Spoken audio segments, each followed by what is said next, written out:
Wait की बात करते हैं, हेयर की बात करते हैं, एक्ने की बात करते हैं, बट पीसीओएस ब्रेन फॉग का क्या? If you have PCOS, that is also directly linked with feeling weakness and fatigue, क्योंकि someone who is going through a lot of mood fluctuations, right? तो आपका जो stress levels हैं body के वो इतने rapidly सो पीसीएस जो है वो सिर्फ बॉडी को अफेक्ट करता है, या आपको लगता है कि सेल्फ एस्टीम और आपकी आइडेंटिटी, आपके कॉन्फिडेंस को भी अफेक्ट करता है?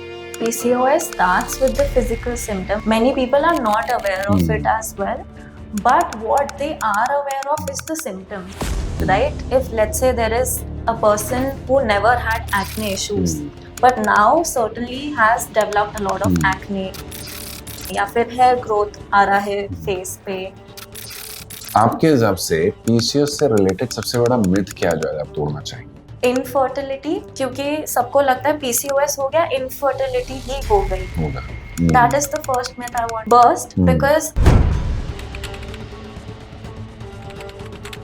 Hi, this is Amit Singh Sandhu, co-founder and CMO at Sehat Up, and welcome back to yet another episode of Sehat Up Talks, because your health deserves clarity. आजकल PCOS और PCOD एक बहुत common condition बन चुकी है। हर दूसरी लड़की या विमेन किसी न किसी स्टेज पर इस डायग्नोसिस से डील कर रही होती है। लेकिन जब भी PCOS की बात होती है, discussions mostly hormones, weight gain, periods या मेडिकेशंस तक ही लिमिटेड रह जाता है, और जो चीज अक्सर इग्नोर हो जाती है वो है इसका इमोशनल और psychological impact. Self confidence, body image, relationships और मेंटल हेल्थ पर इसका क्या असर पड़ता है, इस पर हम बहुत कम बात करते हैं। इसी टॉपिक को थोड़ा डीपर लेवल पर समझने के लिए आज हम बात करने वाले हैं पीसीओएस के इमोशनल जर्नी के बारे में, जो हार्मोन से कहीं ज्यादा कॉम्प्लेक्स है। और इस कॉन्वर्सेशन के लिए आज हमारे साथ हैं miss Devika Chugh, counselling psychologist with a background in clinical psychology, जो अपने platform inner matter with Devika के थ्रू मेंटल हेल्थ को सिंपल, रिलेटेबल और प्रैक्टिकल तरीके से समझाती हैं। तो चलिए शुरू करते हैं आज का episode. So hi Devika, it's pleasure to have you once again back on Sehat up talks. Thank you so much for inviting me again. It's always a pleasure to be here. Alright, so आज का जो हमारा topic है, which is like PCOS and PCOD, which is very important, very common these days. So during a recent study, एक चीज पता लगी कि out of every 5 women in India, one is suffering from PCOS. So it's a very common problem nowadays. हर दूसरी लड़की को हम देख रहे हैं आजकल PCOS का प्रॉब्लम हो रहा है. But most of the time it is like the most of the discussion is around weight gain, hormones. आपके हिसाब से it is a hormonal problem, या आपके हिसाब से इसका इमोशनल और साइकोलॉजिकल एंगल कितना स्ट्रांग है? Of course, first of all, we need to understand that PCOS is a chronic condition, right? तो physical symptoms जैसे hair growth, acne, period irregularities, all of these things exist. But when it comes to the psychological impact of PCOS, it is heavily there. क्योंकि हमारा जो emotions and hormones है उनका एक direct relationship होता है। Not only that, after you get that first diagnosis as well, तो किसी भी इंसान को अगर किसी भी डिजीज का, बीमारी का डायग्नोसिस मिलता है तो एक एंटिसिपेटरी एंजाइटी साथ में चलती हुई आती है। So that is the first psychological impact that we see, right? So emotions heightened हो जाते हैं, मूड स्विंग्स बहुत ज्यादा एक physical symptom and mental symptom PCOS का है ही है, right? And many people don't know how to deal with all of these things, right? कि एंजाइटी हो गई है तो अब इसको कैसे डील करें, because they feel that okay, the fear is there, the frustration is there, but of course with PCOS it's not just hormonal, psychological impact always exists. So I'm sure you must be dealing with a lot of such patients.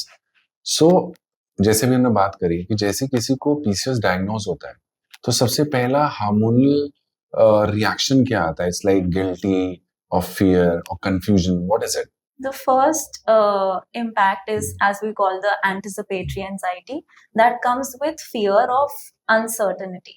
क्योंकि PCOS के साथ बहुत सारे myths भी हमारे चलते हुए आते हैं, राइट? कि इनफर्टिलिटी कॉज करता है, या फिर अब तो मेरा वेट मैनेज नहीं होगा, and the acne, body image issues, self-esteem issues. So the first impact is always the fear कि अब मैं क्या करूँगी, ये मुझे कैसे हो गया, what can I do about it? And like you said, as per research, it's so common these days.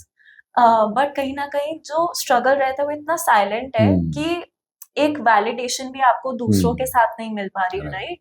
I am sure many people around themselves will find a lot of women going through PCOS and PCOD.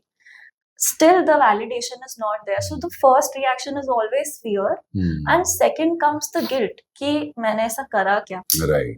कि मेरे साथ PCOS, मुझे क्यों diagnosis हुआ है PCOS का. Let's say someone who has always taken care of themselves lifestyle wise, अच्छे से सो रहे हैं, डाइट भी अच्छी है, सब अच्छा है.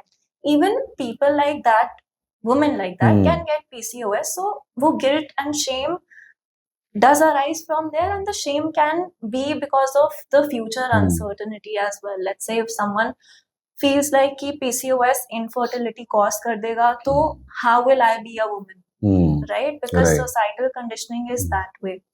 So these are the first two reactions that comes after the diagnosis. In fact, the study I was talking about, उसमें I think WHO का एक study और भी था, जिसमें ये पता चला कि the 70% of the affected women को ये पता ही नहीं होता है कि उन्हें PCOS है.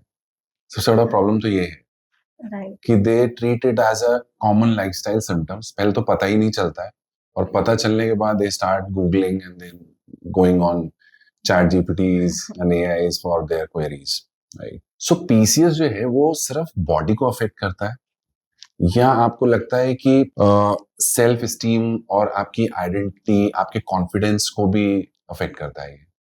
PCOS starts with the physical symptoms, and like you said कि many people are not aware of it as well, but what they are aware of is the symptoms, right? If let's say there is a person who never had acne issues, but now certainly has developed a lot of acne, या फिर hair growth आ रहा है face पे, and उन्हें और भी सारे irregular periods के symptoms दिख रहे हैं, तो इसकी वजह से हमारा जो इमोशंस है, मूड है, वो फ्लक्चुएट तो होता ही है. But then again coming back to self-image, of course, if someone who did not have any of these issues earlier and has certainly now developed it, so that sudden shift causes a lot of disruption, right? And because of very much thanks to social media, आपके खुद का एक social comparison भी होता है, right? And you see that okay, maybe acceptable body type is not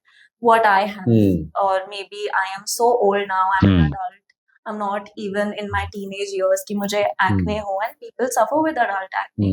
So you constantly think of yourself as someone who is not going to be socially acceptable, and you're not going to have that perfect body according to yourself. That upward social the comparison is there because you tend to compare yourself with people that you consider are perfect. Right? So self image पे बहुत pressure आ जाता है, confidence low होता है, impact होता है, right? एक तो अभी जैसे आपने बोला कि सोशल मीडिया, तो सोशल मीडिया ने बड़े अनरियलिस्टिक स्टैंडर्ड सेट कर दिए हैं, राइट? कि that is what we are talking about earlier, कि अगर आप थोड़े से हैवी वेट हो तो यू डोंट लुक गुड, और इधर आपका कलर थोड़ा डार्क है तो you are not beautiful. So those kind of standards जो सेट हो गए सोशल मीडिया, आई थिंक उसकी वजह से भी पीसीएस को लेके एक अजीब सा फियर, जो हम बात कर रहे थे, फियर उसको भी है. एक तो फियर ये है कि पीसीएस हो गया, और पीसीएस की वजह से जो सिम्टम्स हो रहे हैं उसकी वजह से लोगों का जो जजमेंट आ रहे हैं, जो कमेंट्स आ रहे हैं for every now and then, तो आई थिंक वो काफी अफेक्ट करता होगा आपके सेल्फ कॉन्फिडेंस को, आपके सेल्फ एस्टीम को. Right, of course, and especially in Indian context, if we talk, as you are growing up, even if there was no social media, but एक social conditioning हमेशा आपको relatives से सुनने को मिलती है, right? कि इतना ऐसा weight नहीं होना चाहिए, या ऐसी appearance नहीं होना चाहिए, ये color अच्छा है, ये color अच्छा नहीं है skin का. तो वो एक already preconceived notion हर woman के दिमाग में एक कहीं ना कहीं conditioning में होता ही है, and then social media में वो filters लगते हैं, editing होती है, there's a lot of AI that is taking place, the filters and everything. तो उसकी वजह से the comparison is too much, and आपको लगता है PCOS तो हुआ ही हुआ, अब ये सब चीजें मैं कंट्रोल भी नहीं कर सकती. राइट. एनीवेज, जैसे हम बात कर रहे हैं, इंडियन सोसाइटी में वैसे भी पीरियड्स को लेके, फर्टिलिटी को, मदरहुड को लेके वैसे ही एक प्रेशर है. And when you are diagnosed with PCOS, तो आप तो मिलते रहते हो ऐसे पेशेंट्स को, क्या लगता है आपको रिलेटिव्स या फ्रेंड्स की तरफ से किस तरीके का प्रेशर आता है? सी प्रेशर कहीं ना कहीं दो तरीके से आ सकता है. एक तो आता है बहुत subtly, the social conditioning that we've grown up, and then we realize that okay, we have reached this XYZ age and now I'm about to get married as well. तो आप एक तो सोच के एंटिसिपेटरी एंजाइटी में वो pressure ले लेते हो जबकि किसी ने कुछ बोला नहीं है अभी तक, right? And the second, of course, which is very real, is that people do say it as well.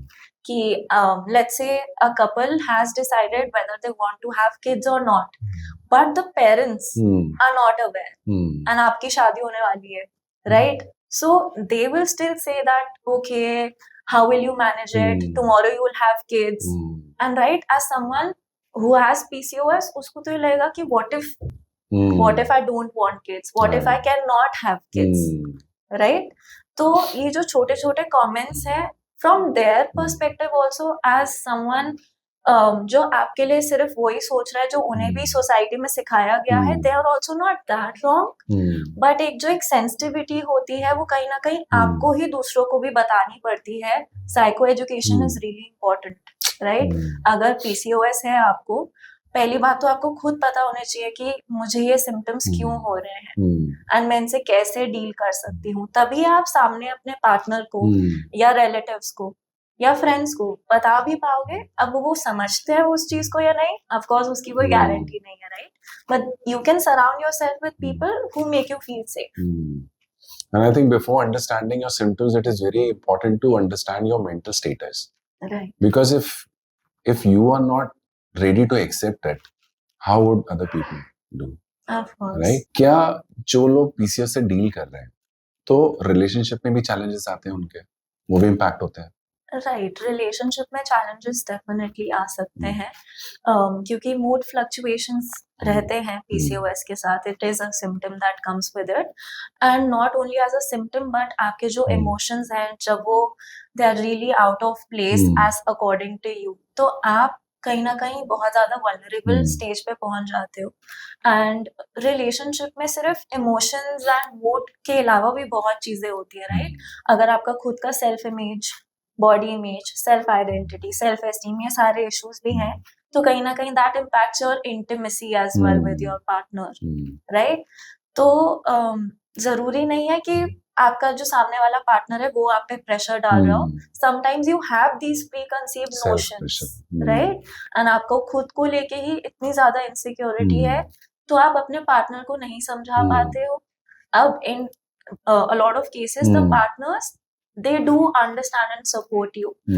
तब रिलेशनशिप में कोई इतना दिक्कत नहीं आती है. They offer you the help and support that you need. But yes, of course, if there is discrepancy at both ends of the loop, then relationships can be impacted from PCOS. So anyway, अब research में भी ये देखने को मिल रहा है कि there is a link between PCOS and your mental health. Right. So वही है कि अगर आप, but how common it is, मतलब सबके साथ ऐसा होता है, दिस सर्टेन परसेंटेज की इतने लोगों में ऐसा देखा जाता है, others are able to deal with it. Right. See, every chronic issue or disease brings psychological impact. वो behavior पे, emotions पे उसका impact आता है. Yet again, every individual is unique. Some people can actually process, and some people take a lot more time to process, and some people cannot process at all. Right? So हर woman का reaction same होना हम expect नहीं कर सकते हैं, but there are some reactions that are very common, right? When it comes to your weight fluctuations, if someone as a woman, if you are going through the weight fluctuations part, एक कहीं ना कहीं आपको वो feeling जरूर आएगी कि why is this happening to me, why is this happening to me को अब आप कैसे चैलेंज करते हो, कैसे आप उसके साथ डील करते हो, that becomes you. Some people require more support and help, and some people they can manage it on their own. But क्योंकि ये इतना chronic है, कहीं ना कहीं जो women manage कर भी जाती है, कहीं ना कहीं एक emotional fatigue आ जाता है after a certain point. Let's say someone has acne issues or someone is facing body image issues because of their weight gain, and let's say they are going to the gym and they constantly compare themselves with someone who does not have PCOS and also going to the gym, right? So the discrepancy comes there कि Right. मैं भी उतना ही effort डाल रही हूँ but मेरा wait कम नहीं हो रहा है, लेट्स से। तो एक इमोशनल फटीग आ जाता है जिसकी वजह से मोटिवेशन गिर जाती है। At that point, psychological help is very much required, and it is not because कि आपको कोई psychological help से आपका weight ठीक हो जाएगा। The fluctuation will be there, but you will build resilience as to how you can manage yourself and how you can build a good relationship with your own body. So Devika, mostly इसीलिए हम लोग wait की बात करते हैं, hair की बात करते हैं, एक्ने की बात करते हैं, बट पीसीओएस ब्रेन फॉग का गया, because most of the times women's जो है लेजी फील करती हैं, एग्जॉस्टेड फील करती हैं। तो is this exhaustion because of hormones और because of that emotional pressure or torture that they are going through? It's a mix of both, right? If you're hormonal imbalance and आपके अगर body में और भी जैसे लेट्स से आजकल vitamin D सबका कम रहता है, आपका हार्मोनल इम्बैलेंस भी है, लेट्स से विटामिन डी भी कम है, and there can be other things in your blood chart that are not up to the mark, and then comes the psychological distress of the emotional pressures and everything that we've discussed till now. So ये सब चीजों को अगर आप collaborate कर दो तो fatigue किसी को भी आएगा नहीं, right? But yes, if we just have to talk about कि क्या पीसीओएस से सिर्फ फटीग आता है, तो yes, if you have PCOS that is also directly linked with feeling weakness and fatigue, क्योंकि someone who is going through a lot of mood fluctuations, right? तो आपका जो stress levels हैं body के वो इतने rapidly upwards and downwards जाते हैं, so any person is bound to feel that fatigue that comes with it. So you mean to say कि हार्मोनल imbalance आपको directly और indirectly आपके mood को और mental health को affect करता है? Right.